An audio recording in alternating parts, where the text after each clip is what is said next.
Hi, I'm Elizabeth. Today I want to talk about how to conserve energy. This is going to be a tag along video to the other videos that I've done on the dyspnea cycle because this is kind of the final part of that.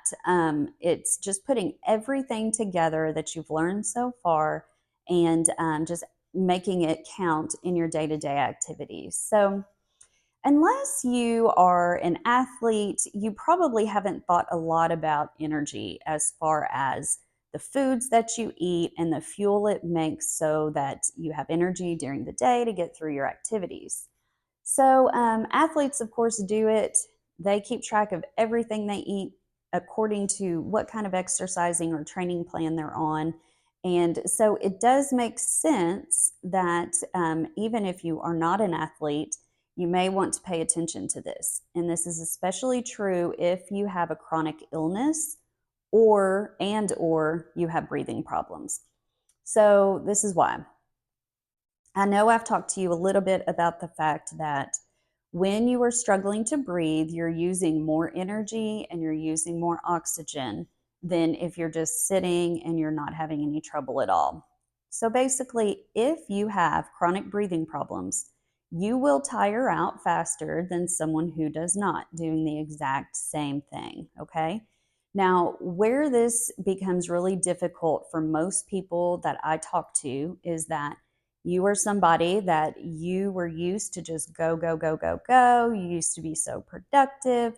Now you have a harder time getting little activities done because of your breathing. It's completely normal, completely normal.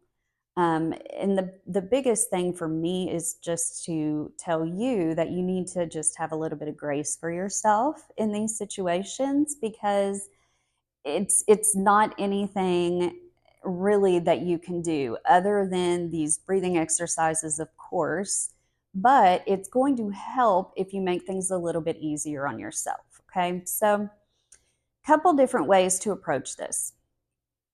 I recommend at the beginning of every week making a list of activities, things that you need to get done, but you break them up into three different lists. Okay, so you're going to have the things you have to get done. This is something, absolutely you have to get it done this week. You're going to put in one spot. The second spot, you're going to put in things that you need to get done, but isn't an absolute have to.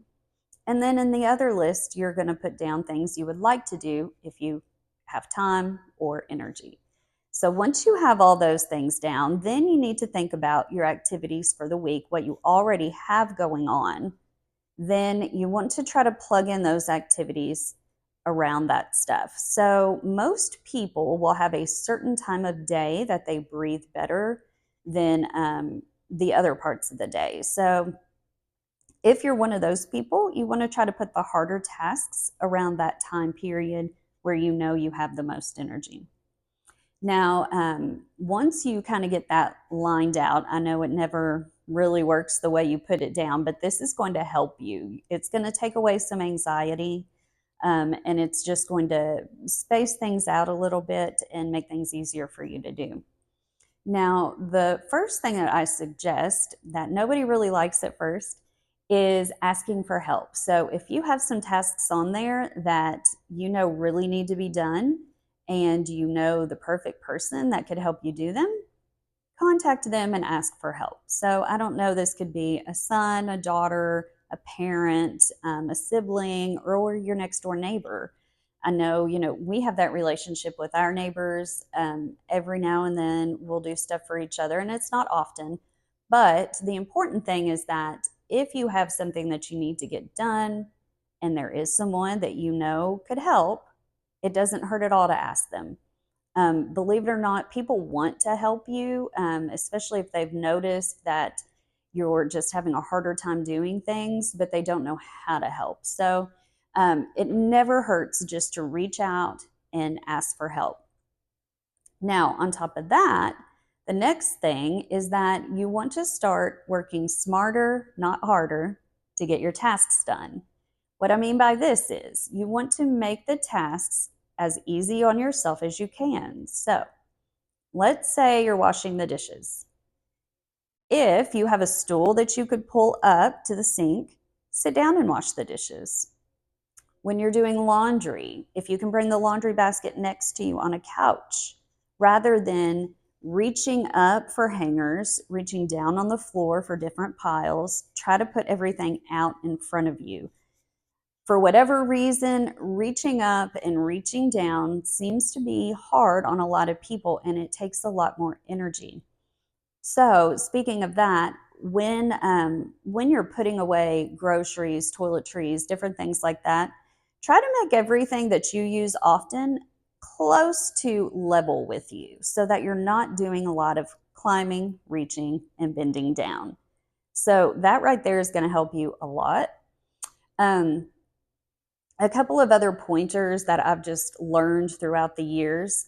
When you go grocery shopping, if there's a cart that you can ride in, by all means, use the cart. You're going to feel so much better at the end of your shopping trip if you're riding in a cart rather than walking through the store.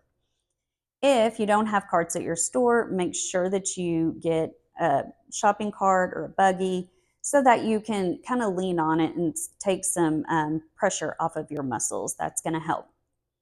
Also, when you take a shower, a lot of people have a hard time with all of the hot air and the mist and everything from the shower. Some people, it makes their breathing easier. Some people, it makes it worse. So always want to use your bathroom fan.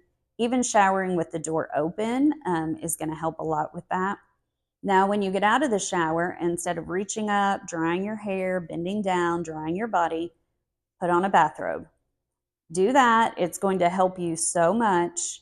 It's just really going to take a lot of hassle, I guess, out of getting ready. Just throw that on, and that's really going to help if you're not having to dry off every inch of your body.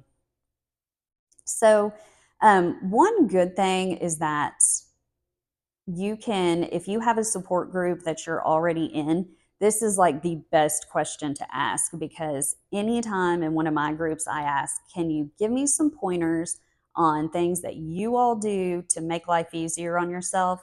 People come up with all kinds of stuff that I would have never thought of. So, if you're involved in any groups like that, throw that out there and just see what people have, because you will learn different ways of doing things, and it's honestly just going to make your day-to-day activities so much easier.